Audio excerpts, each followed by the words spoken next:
Bonjour. Je me suis levée ce matin avec une colère, puis j'avais besoin de partager ça parce que je suis rendue là dans ma vie, je pense.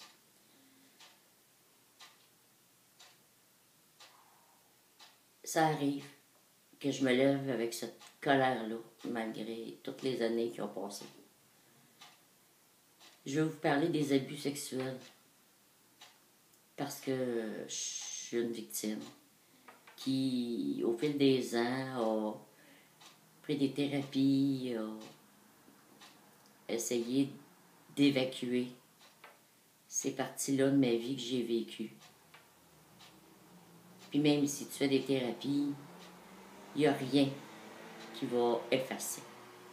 C'est ton passé, il faut que tu vives avec, il faut que tu arrives à l'accepter. Ce matin, je vais vous parler de mon père. Mon père était un homme renfermé, timide, enjoué. Un père, c'est censé protéger ses enfants. C'est censé être là pour eux autres.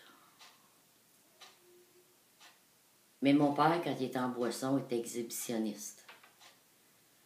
Donc, très jeune, quand je me levais la nuit pour aller faire mon pipi, ça arrivait souvent que je voyais mon père dans le porte-patio.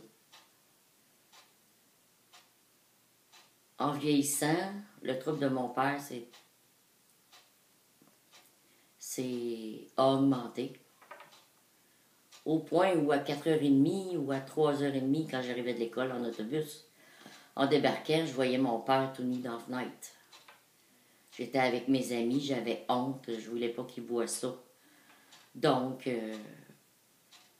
par toutes sortes de ruses, regarde le chat là-bas, regarde l'avion, c'est-tu Sylvie qui monte le trottoir? J'essayais de détourner l'attention de mes amis, espérant que mon père était pour s'enlever de là puis donner le temps de s'habiller avant que je rentre à la maison. Celui qui était censé me protéger a fait naître en moi une peur. J'avais peur qu'il me touche, j'avais peur. Je comprenais pas. Je comprenais pas ce qui se passait. Je savais pas pourquoi il faisait ça. Tout ce que je savais, c'est que j'avais honte, puis j'avais peur de lui.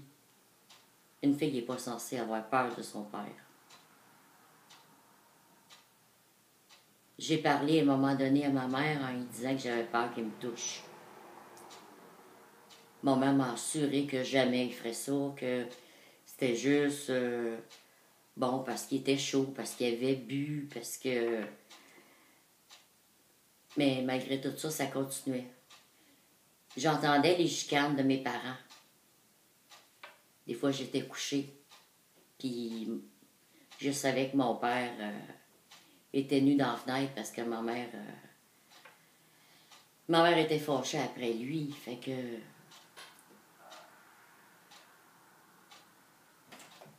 Puis quand c'était pas ça, ben, ça m'est arrivé d'arriver dans le salon puis que mon père soit en train de se masturber dans le divan. Puis moi, ben, je me levais pour aller faire mon pipi dans la nuit. Fait que pour moi, le fait de voir mon père se masturber quand t'as 9, 10, 11 ans, que ton père se masturbe dans le salon, c'est immense un pénis pour une fille de 9 ans, de 10 ans. Pour régler le problème, pour moi, qui avais peur de lui, parce que ça a continué pendant des années et des années. J'amenais une grande serviette dans ma chambre, puis si j'avais envie de faire mon pipi dans la nuit, ben je faisais mon pipi dans la serviette. Pour pas voir mon père, parce que j'étais convaincue qu'il était en train de se masturber ou qu'il était dans la fenêtre. Fait que j'évitais d'être toute seule avec lui. Puis j'avais peur. Les abus sexuels, les agressions, les viols sont souvent causés par les membres de la famille, des oncles, des tantes, des cousins, des cousines, ton frère, ton père. C'est ce qui fait que c'est si difficile d'en parler. Parce que, tu as honte de ce qui s'est passé. Tu ressens de la culpabilité, tu cherches à voir qu'est-ce que tu as pu faire pour que ça t'arrive. Puis, tu veux pas briser ta famille, tu veux pas...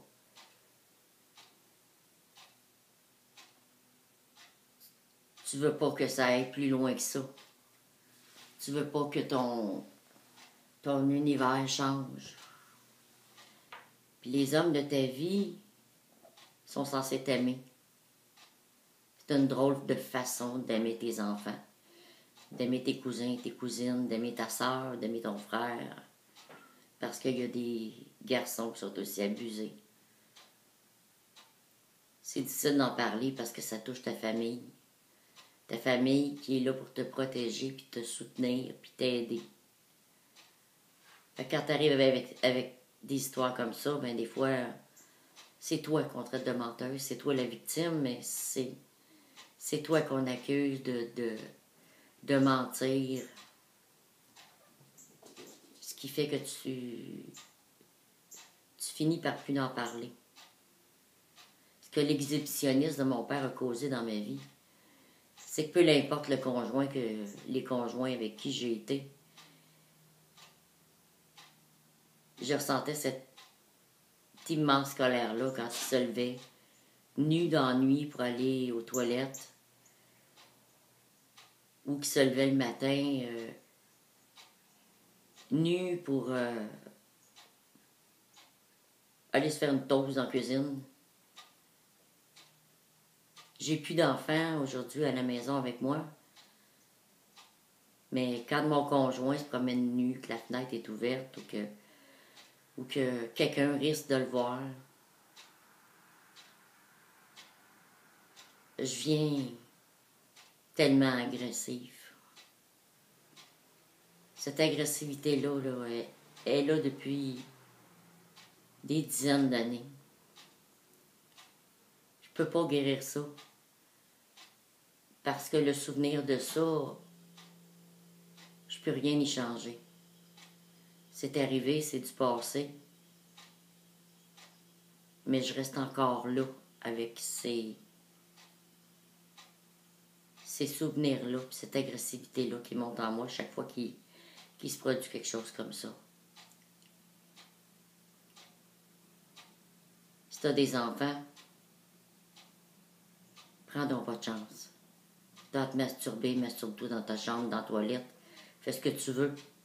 Mais arrange-toi donc pour pas que tes enfants te voient. Parce que tu les as pas touchés. Mais tu les as blessés. Puis peut-être qu'ils ont peur de toi. Qui est comme moi, ils font pipi dans une serviette. Ou dans leur lit. C'était mon message de ce matin. Soyons vigilants. Un enfant blessé, c'est un adulte qui va vivre avec ses démons jusqu'à sa mort, malgré les thérapies. Bonne journée.